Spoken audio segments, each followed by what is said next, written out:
Oh. You gotta be shitting me! What's up, my dudes? Welcome to the NowTech official YouTube channel, and I'm glad you're here, because I've been waiting to talk shit about our favorite internet groomers. Let's find out together which one of them committed a crime this week. And if the seasonal depression isn't hitting as hard today, I ask that you comment some video ideas as well as some critiques on this video. It is the first video on the channel, so I'd be super excited to see what you guys think. And if you guys are feeling nice, I ask that you missionary style that subscribe button. I am an e-thought, meaning I need my daily dose of internet validation. With all the self-promotion out of the way, let's get right into the video where I rant like a cringy sixth grader on our Snapchat story.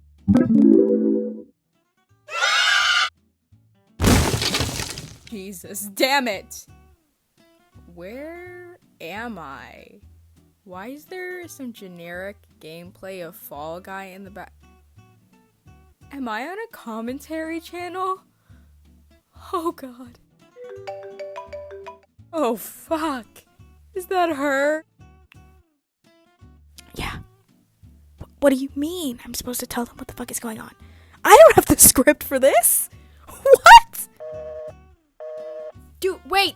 Ugh. She did not just hang up on me. She drops me in a random commentary video and leaves me to fend for myself.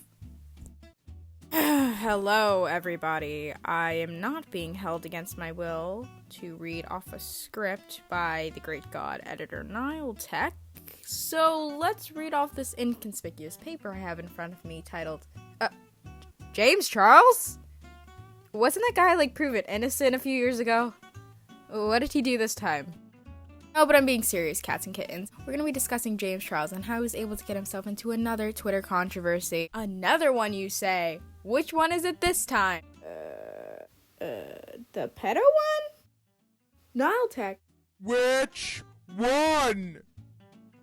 For those of you who can't spend their time scrolling aimlessly through Twitter and watching thousands upon thousands of commentary videos, James Charles on multiple occasions have been accused of grooming and sexual misconduct. This goes out to the literal 5 of you that don't know what I'm talking about. I'm referring to the second Dramageddon, when Tati Westbrook accused James Charles of harassing and grooming straight men. To put it simply, this entire drama started when Tati Westbrook published a video called Bye Sister. In this video, she alleges that James Charles took part in some disgusting behaviors. The internet, being the internet, took Tati's word for it, believing the victims.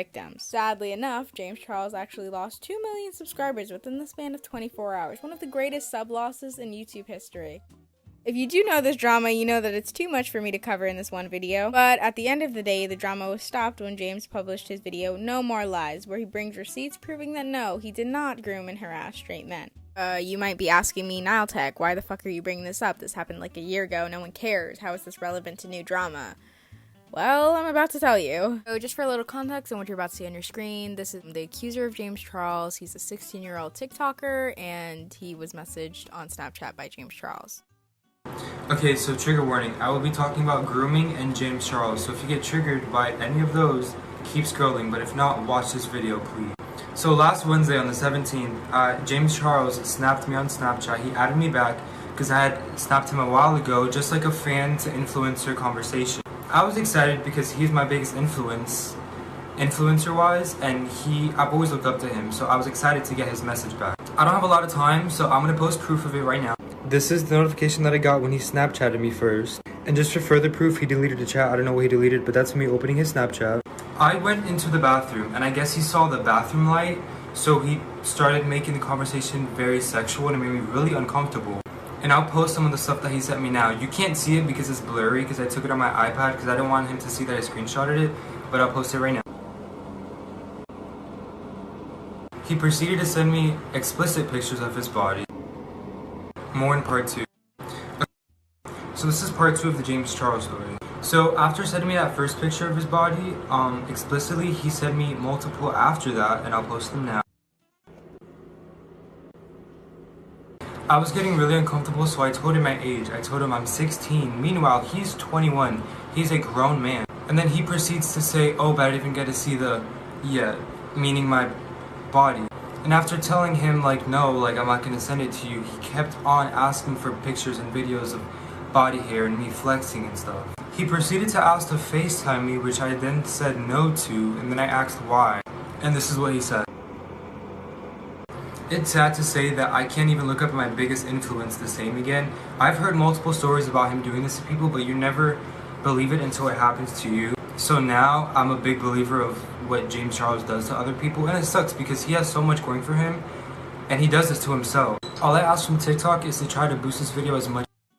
So you just witnessed the victim of James Charles tell his story. We're going to get more into this and we're going to analyze it, but I first want to compare it to James's actual apology, which I think is absolutely disgusting. He doesn't even name the kid in this apology. Like, bitch, are you stupid? I'll sister snatch your hair off. Like, you're going to be a pervert and an asshole? It really doesn't make sense.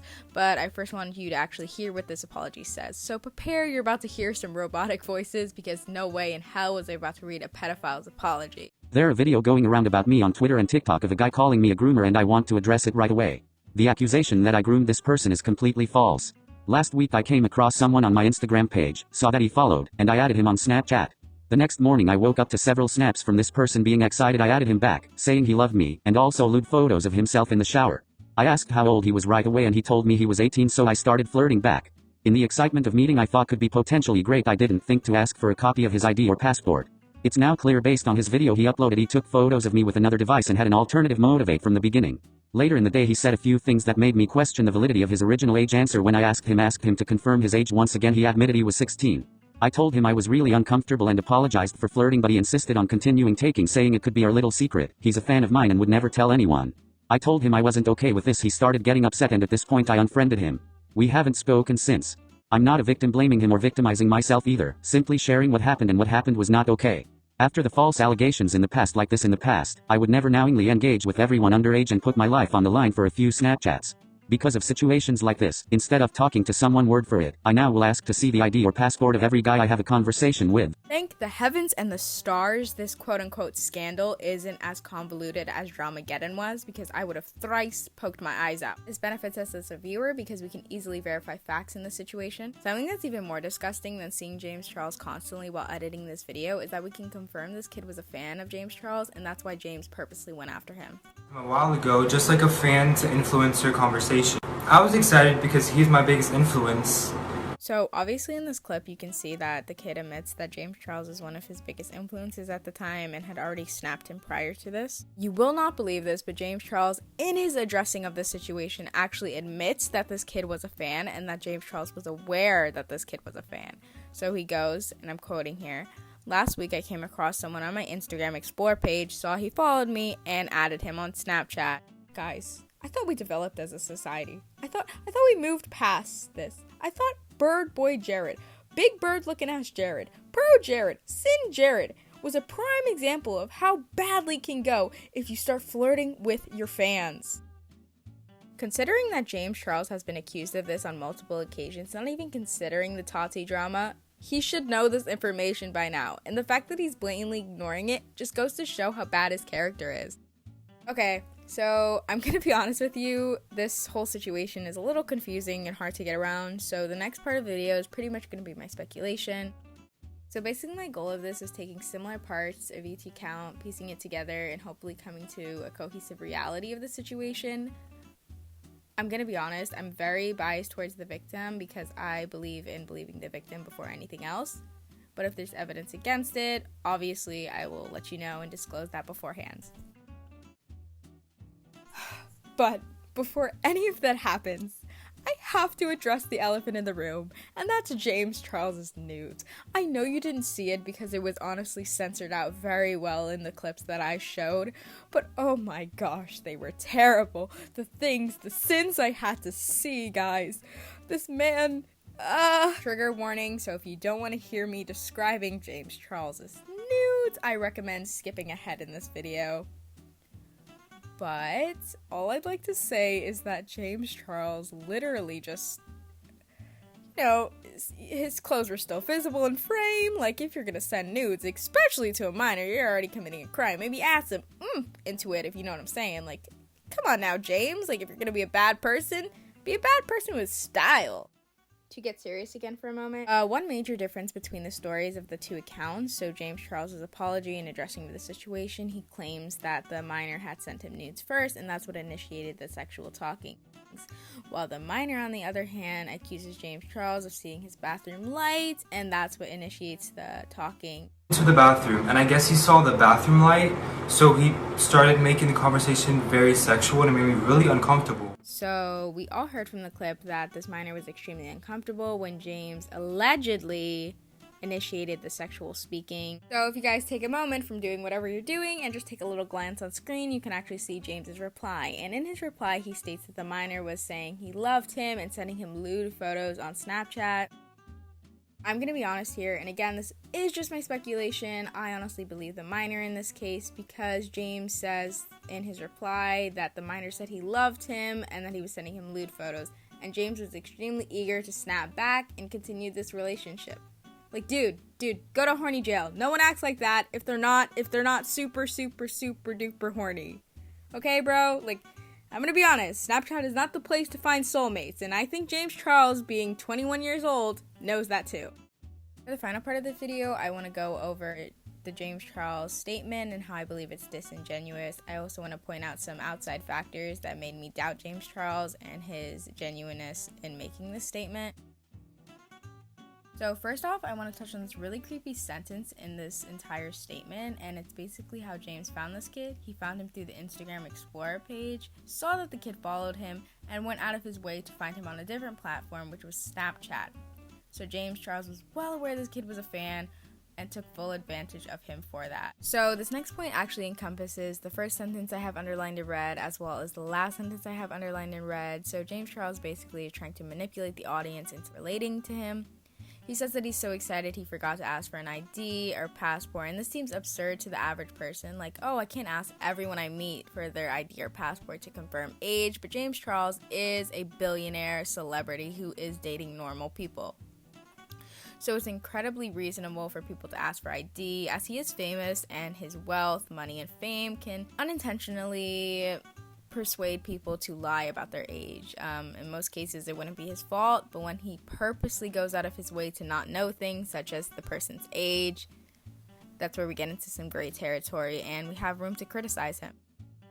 Bro, it blew my mind when I read this third sentence, and basically the framing and phraseology of this sentence, which you can read on screen right now, it's the third one underlined, makes it seem like the minor was the creep in this situation, and coming on to James.